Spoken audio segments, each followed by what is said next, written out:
लगभग सारी दुनिया का इतिहास दुष्टों, तानाशाहों, युद्धखोरों, सांप्रदायिक दंगे फसाद कराने वाले धार्मिक लोगों की कहानियों से भरा पड़ा है। क्यों अरबों खरबों लोग इतने निकृष्ट ढंग से जीवन जीते हैं, हमेशा खून खराबा हिंसा करते रहते हैं। इतने बुद्धों के आने के बाद भी, उनके उपरांत भी चेतना का विकास क्यों नहीं हो रहा? क्या हमेशा दुनिया ऐसी ही चलती रहेगी? अभी अभी कबीर साहब का गीत सुन रहे थे ना, साधो देखो जग बोराना। दुनिया की हालत बोरानी हालत है। साधो देखो जग बोराना, सांची कहें तो मारन धावे, झूठे जग पतियाना। हिंदू कहत राम हमारा, मुसलमान रहमाना। आपस में दो लड़े मरत हैं, मरम कोई नहीं जाना। बहुत मिले मुह नेमी धर्मी, प्रात करें स्नाना। आतोड़ पसाणे पूजें, तिनका थोथा ज्ञाना। आसन मार डिंब धर बैठे, मन में बहुत गुमाना। पीपल पाथर पूजन लागे, तीरथ बरत भुलाना। माला पहरे टोपी पहरे, छाप तिलक अनुमाना। शाकी शब्द गावत भूले, आत्म खबर न जाना।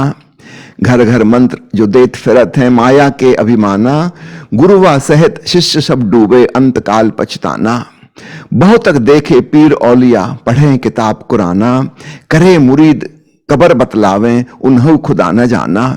हिंदू की दया मेहर तुर्कन की, दोनों घर से भागी। वह करे जिबह वो झटका मारे, आग दो घर लागी। या विधि हंसत चलत है हमको, आप कहे सयाना। कहे कबीर सुनो भाई साधो, इनमें कौन दीवाना। साधो देखो जग बोराना। इस स्थिति को ठीक से समझना। पहली बात, बुद्ध पुरुष आते हैं, उन्हें देखकर हम आकर्षित भी होते हैं। उनकी शांति, उनका आनंद, उनकी प्रफुल्लता, उनकी करुणा हमें खींचती है, एक चुंबकीय आकर्षण है उनमें। लेकिन उनके भीतर क्या घटा वो हमें पता नहीं चलता। भीतर ध्यान घटा है, जागरण घटा है, वो तो दिखाई नहीं देता, वो तो एक अदृश्य चीज है। उसके परिणाम दिखाई पड़ते हैं कि आदमी अत्यंत ही प्रेमपूर्ण है, दया से भरा हुआ है, करुणावान है। इसके उठने बैठने चलने फिरने में एक प्रसाद, एक ग्रेस है, एक मैग्नेटिक पुल उसकी तरफ होता है।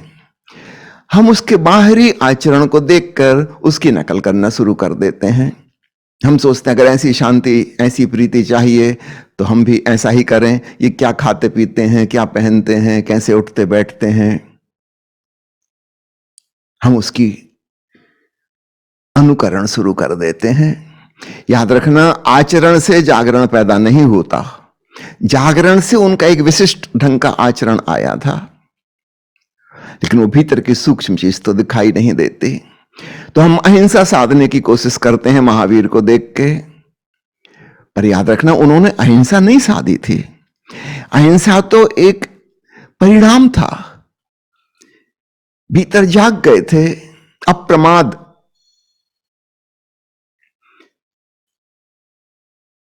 पंचव्रत में जो आखिरी है अप्रमाद, वो उन्होंने साधा था। बाकी की चार चीजें तो परिणाम थीं। अहिंसा, अपरिग्रह, अचौरी, अकाम, इनको साधा नहीं था।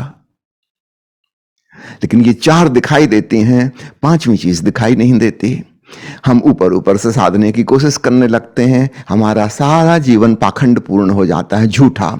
हम एक अंतर्द्वंद में फंस जाते हैं। परिणाम कुछ भी नहीं होता, हम केवल एक झूठे, अनऑथेंटिक, अप्रामाणिक व्यक्ति हो जाते हैं। सारी दुनिया ऐसे झूठे लोगों से भरी पड़ी है। ये पहली चीज, ये पहली भूल चूक होती है। दूसरी बात आपने पूछी, क्या चेतना का विकास नहीं हो रहा? हो रहा है, लेकिन ये स्थिति ऐसी है जैसे किसी स्कूल में बच्चे पढ़ रहे हैं, पास हो रहे हैं, अगली क्लास में बढ़ रहे हैं, विकास हो रहा है, लेकिन जो विकसित हो गए वो स्कूल छोड़ के चले गए, वो पास हो गए, उत्तीर्ण हो गए। अब उनको दोबारा स्कूल में आने की जरूरत नहीं। या ऐसा समझो किसी अस्पताल में रोगी भर्ती हैं, जो ठीक होते जा रहे हैं, वो अस्पताल से डिस्चार्ज हो गए। अब वो दोबारा अस्पताल नहीं आएंगे, वो स्वस्थ हो चुके। ऐसा ही जिनका चैतन्य विकासमान है, एक खास सीमा के बाद अब फिर वो देह नहीं धरेंगे, इस दुनिया में नहीं आएंगे, उनका मोक्ष हो गया। इसका मतलब अस्पताल में हमेशा ही बीमारों की भीड़ रहेगी और स्कूल में हमेशा ही अनपढ़ बच्चे मौजूद रहेंगे। जो पढ़ लिख गए वो गए, जो स्वस्थ हो गए वो गए, वो वहां क्यों आएंगे लौट के?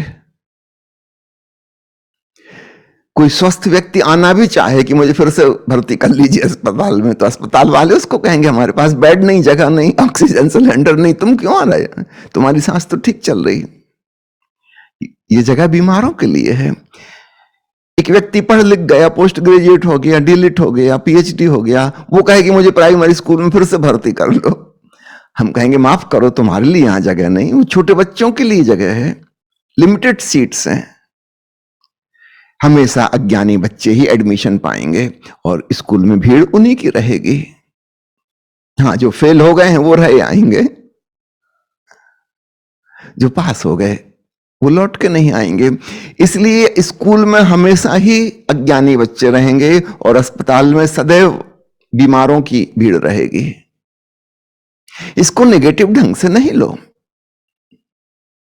दुनिया ऐसी ही रहेगी।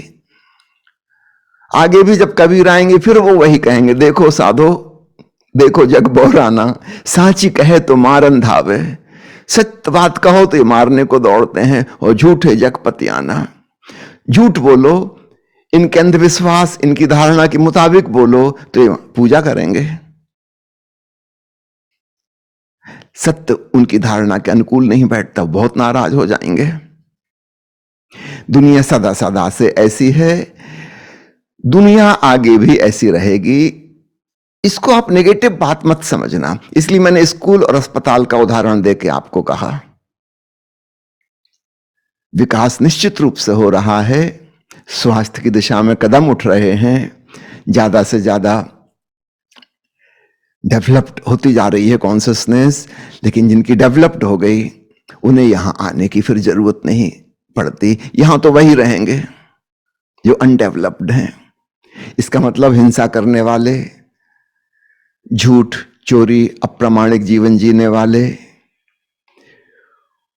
मूर्छित ढंग से व्यवहार करने वाले, लड़ाकू किस्म के लोग, शोषण करने वाले लोग, बेईमान लोग, भ्रष्टाचारी लोग, युद्ध करने वाले, इन्हीं की भीड़ सदा सदा रहेगी। लेकिन इसमें निराश होने की कोई जरूरत नहीं। आपको समझ में आ गई, आप मुक्त हो सकते हो। इंडिविजुअल ग्रोथ, ऐसे ही बहुत लोग मुक्त हो चुके हैं, आप भी हो सकते हैं। लेकिन पागलखाना तो पागलखाना ही रहेगा, बोराने दीवाने लोग ही रहेंगे। जो ठीक हो जाएंगे वो यहां से विदा हो जाएंगे, उनके लिए फिर यहां जगह नहीं है। इसको पॉजिटिव ढंग से देखो तो जरा भी निराशा नहीं लगेगी।